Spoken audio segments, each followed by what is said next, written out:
I just needed money so I could eat. I wanted someone to understand me, to accept me for who I am.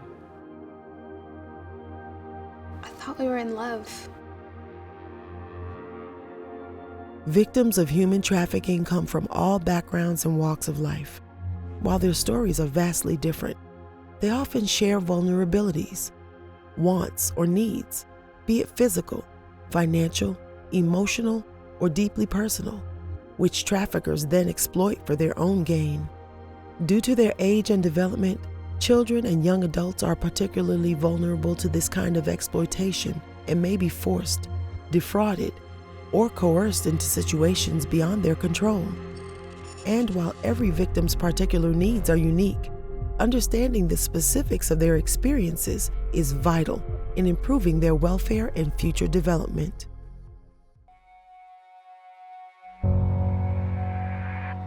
When I first came out, I only told my friends at school. I didn't want my parents to know because I didn't know how they'd react. But word got around, you know how it is. People talk, and somehow they found out, and they weren't happy. David's parents made it clear they wouldn't accept him for who he is. His father threatened violence should he ever see David with a boyfriend. They argued often, and life at home became unbearable. Finally, David couldn't take it anymore. I didn't know where I'd go. I just knew I needed to be out of there, so I ran away. I didn't really have a plan on where to go. I ended up staying in a park where no one knew me, and that's where I met Tammy.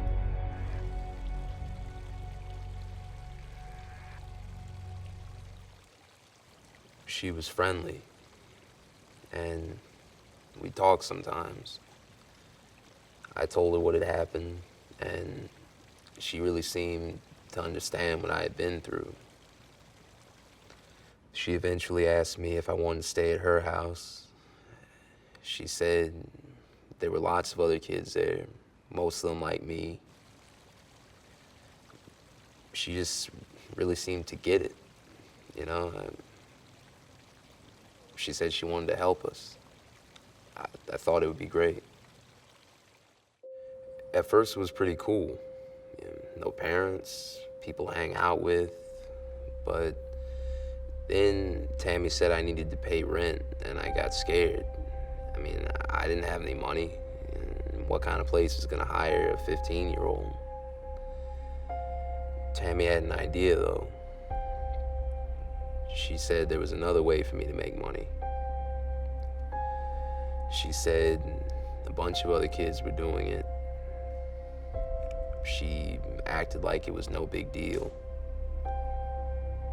I didn't want to do it, but where else was I gonna go? So she started bringing guys up to my room, and that's how I paid my rent. Tammy took advantage of David's situation to coerce him to providing sex for men she knew. By law, any minor induced into commercial sex is a victim of human trafficking, regardless of circumstance. David was not committing a crime. He was exploited, as all trafficking victims are, though the goal of that exploitation isn't always commercial sex. I never got along with my mom's boyfriend. When I turned 16, he told me I either had to start paying rent or get out. We lived in a small town, and there weren't a whole lot of jobs, so I started looking around online. I found an ad for a sales job, a door-to-door kind of thing. Said they paid up to $1,000 a week, and they even offered room and board, so I jumped at it.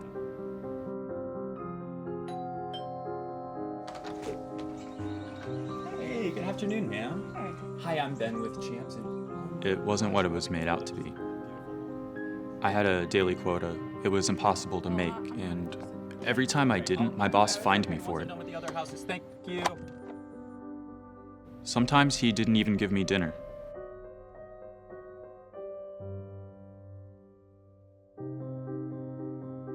My boss always kept an eye on me to make sure I was doing the job and not trying to run off. Not like I had anywhere to go. He'd taken my ID when I got the job, and we moved around so much, I didn't even know where I was half the time. Room and board turned out to be a motel room with 8 other guys in it. It was awful. Everybody wanted out. This wasn't what we signed up for. We'd been tricked. None of us could afford the fines. Every day, we just owed more and more. I tried to quit, but my boss pulled a knife on me and said everybody had to pay up one way or another. There was nothing I could do. Ben's boss recruited him for a job, then forced him to work in awful conditions with limited or no pay. These actions are the basis of labor trafficking, a kind of exploitation which takes many forms, but can best be spotted and understood by examining these key elements.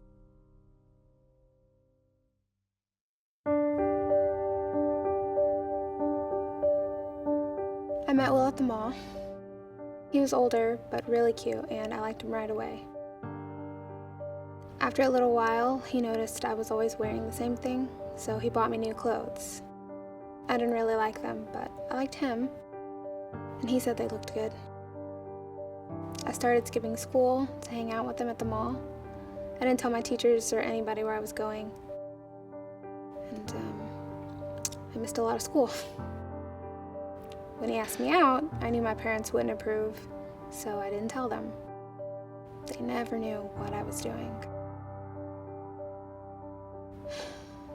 We started hanging out, and instead of the mall, we would go to his place. Sometimes I'd even sneak out at night.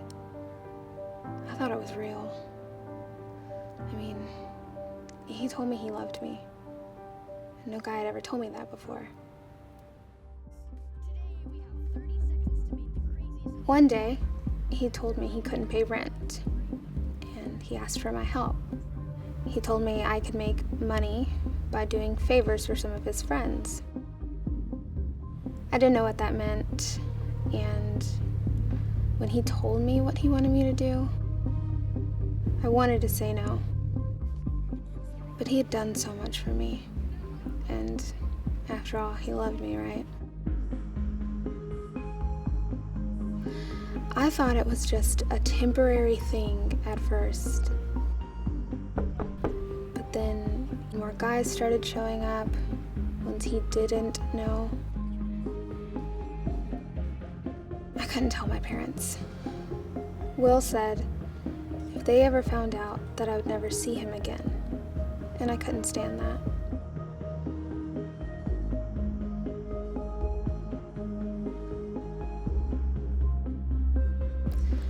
I really thought he loved me. Will used false ideas of love to manipulate Christina into doing what he wanted. He preyed on her vulnerabilities to isolate her from her family and keep her in a system of control. This is yet another technique traffickers employ to coerce victims and keep them from reaching out. Human trafficking victims entering the child welfare system have a variety of experiences and backgrounds, and sometimes the full picture of their situation isn't immediately clear. Their referrals may come as a runaway, truancy, or other issues. Knowing the signs of human trafficking is the first step to identifying victims and helping them onto a path towards healing and brighter futures. For more information and identification tools, go to projectnorest.org.